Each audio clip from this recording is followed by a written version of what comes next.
Yan ay puncak.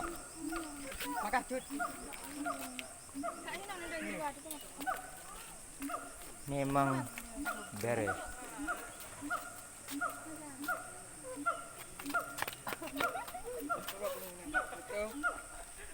Iya, iya, di mayu, pindah.